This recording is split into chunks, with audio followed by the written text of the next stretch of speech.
द्वितीय स्कंद के शुभारंभ में ही सुखदेव जी परीक्षित को भारत कह रहे हैं, क्योंकि ये सब भरतवंशी राजा। तो इस प्रकार 3 भरत हुए हैं, जड़ भरत, चक्रवर्ती सम्राट भरत, दुष्यंत नंदन भरत और ऋषभ नंदन भरत।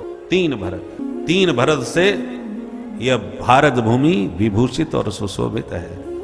और ऐसी पुण्य भूमि भारत में जन्म लेने के लिए स्वर्ग के देवता भी ललचाते रहते हैं।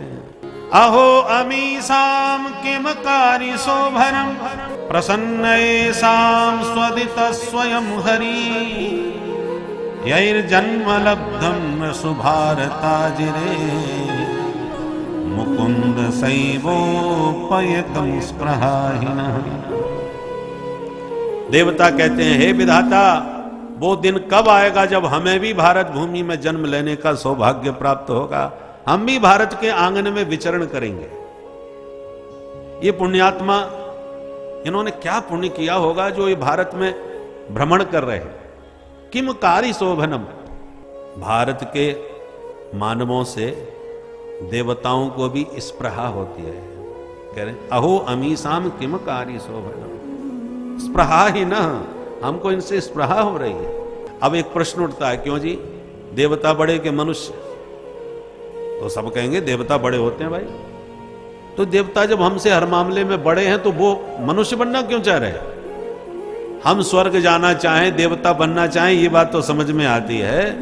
उत्कर्ष तो सभी चाहते हैं, अपकर्ष तो कोई नहीं चाहता। फिर देवता कह रहे हैं कि हम भारत में जन्म लें, ऐसा क्यों, उल्टा क्यों? पूछा गया, भाई तुम्हें कमी क्या है स्वर्ग में? तो कमी गिना रहे हैं देवता। न यत्र वैकुंठ कथा सुधापगा न साधवो भागवतास्तदाश्रया न यत्र यज्ञे समखा महोत्सवा सुरेश लोकोऽपि न वै ससेव्यता। देवता कहते हैं हम भगवान की कथा सुनना चाहें तो कोई सुनाने वाला नहीं है स्वर्ग में। नयत्र वैकुंठ कथा सुधा पगा, कथा सुधा स्वर्ग में नहीं प्राप्त है। अरे स्वर्ग की छोड़ दो, वैकुंठ में भी नहीं मिलेगी ये कथा। स्वर्गे सत्ते च कैलासे वैकुंठे नास्तयं रसः अतः पिबन्तु सद्भाग्या मामा मुंचन करहि चित। महात्मा में कह रहे हैं, स्वर्गे सत्ये च कैलासे वैकुंठे अपि अयम रसः नास्ति। वैकुंठ में भी ये रस आपको नहीं मिलेगा।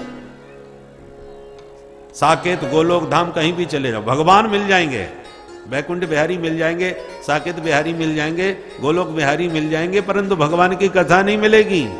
इसलिए साकेत जाते समय राम जी ने पवन पुत्र से कहा, अरे हनुमान आओ तुम भी चलो ना। बोले महाराज ये बताओ हमको आपकी कथा सुनने को मिलेगी कि नहीं वहां? भगवान बोले हम तो मिलेंगे भैया, वहां कथा नहीं मिलेगी। हनुमंत लाल जी ने हाथ जोड़ लिए, यदि आपकी कथा सुनने को न मिले तो हमें आपके साकेत की आवश्यकता नहीं। और रही बात आपकी, तो आप तो हमेशा परमानेंट हमारे हृदय में रहते हो।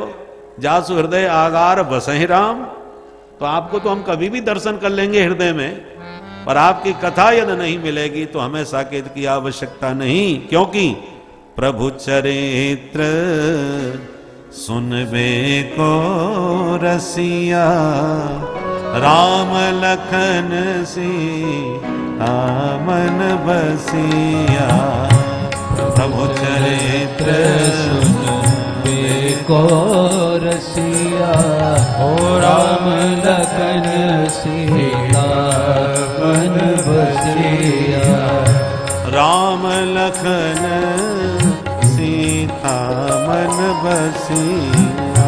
राम लखन सीता मन बसिया। तो मैं निवेदन कर रहा था कि देवता हमसे बड़े हैं तो फिर देवता नीचे भारत में मनुष्य बनना क्यों चाह रहे हैं? एक उदाहरण से इस बात को समझ लो। एक राजा ने सारी प्रजा को बुला करके अपना खजाना खोल दिया, जिसको जो चाहिए ले जाओ, आज के दिन की छूट। तो सब खजाने पर टूट पड़ी प्रजा। खजाने में सिर्फ 2 धातुएं थी, लोहे के बर्तन थे, कुछ चांदी के बर्तन थे। तो जो पहले आया उसने चांदी पर हाथ मारा, चांदी खत्म हो गई तो बाकी के लोग लोहा लेके ही संतोष किए, जो मिल गया सो सही। बंटवारा हो चुका, सब लोग ले चुके। अब राजा ने घोषणा करी, चांदी वाले चले जाओ, लोहा वाले एक एक करके हमारे पास आते जाओ। तो चांदी वालों का माथा घूमा कि लोहा वालों को दोबारा क्यों बुलाया गया, कुछ और माल मिलेगा इनको क्या। तो चले तो गए, पर छुप छुप के देखने लगे कि इनको क्यों बुलाया। अब राजा के हाथ पड़ गई थी पारस मणि, और पारस मणि का चमत्कार होता है कि लोहे से रगड़ दो तो सोना बन जाता है, लोहा सोने बन जाता है। तो राजा ने अपनी पारस मणि को सबके लोहे से रगड़ डाली, तो सबका लोहा सोने में परिणत हो गया। तो चांदी वालों के चेहरे पर 12 बज गए। अरे राम राम, बड़े घाटे में चले गए, काश हमने भी लिया होता लोहा। सबको पश्चाताप हुआ और उनको लोहा वालों से ईर्ष्या होने लगी। ये बड़े फायदे में रहे भाई। ठीक इसी प्रकार से मनुष्य शरीर जो है लोहे के समान, और देवताओं का शरीर चांदी के समान। तो जैसे लोहे से चांदी कीमती है, ऐसे मनुष्य से देवता श्रेष्ठ है। किंतु किसी दिव्य तत्वज्ञ महापुरुष संत की पारसमणि का स्पर्श इस मनुष्य रूपी लोहे से हो जाए, तो यही मनुष्य स्वर्ग को भी अतिक्रमण करके भगवान के दिव्य धाम को प्राप्त कर सकता है। यद गत्वा न निवर्तन्ते तद्धाम परमम मम, जहां से लौट के ही जीव ना आवे, उस परम धाम का अधिकारी ये मनुष्य बन सकता है, देवता नहीं बन सकते। देवताओं को कर्म करने के लिए क्षीणे पुण्य मर्त्य लोकम विशंति, उन्हें तो देखो स्वर्ग का सिस्टम होटल जैसा होता है, रुपया जमा करो, मौज मस्ती खूब करो, पर रुपया खत्म तो होटल भी खाली। बिना पेमेंट के यहां कुछ नहीं मिलने वाला, जैसा पैसा वैसी सुविधा होटल में मिलेगी, पैसा के बिना कुछ नहीं है। उसी प्रकार जो पुण्य की पूंजी लेके स्वर्ग में जाते हैं, जब तक पुण्य का बल रहा तब तक स्वर्ग में सुख भोगे, और जहां पुण्य खत्म तो क्षीणे पुण्य मर्त्य लोकम विशंति, तुरंत आपको बाहर कर दिया गया, निकल दिया गया।